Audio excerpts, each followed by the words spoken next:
Okay geng, dekat aku ni ada swing arm bar. Ini owner request dia nak buat warna original. Maksudnya yang ni kita dah siap cat, dah siap repair dah semua. Mana-mana yang ada kesan dent-dent kecil-kecil tu, kita touch up balik lah. Kita simen apa semua, kita gosok cun-cun. Okay, macam swing arm ni, biasanya mana-mana yang nak repaint, kita akan buang colour, kita akan gosok sampai nampak besi terus. Bila dah gosok sampai nampak besi, barulah kita masukkan primer dan kita masuk colour lah. Jadi ini hasilnya untuk warna original swing arm Kawasaki RR.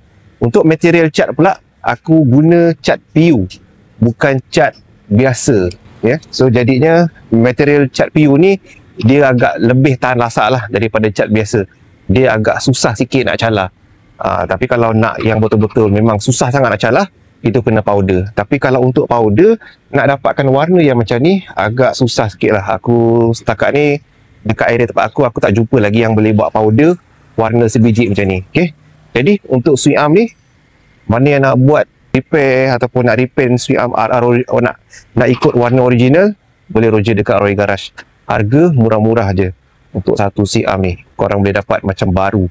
Nampak? TikTok macam baru geng.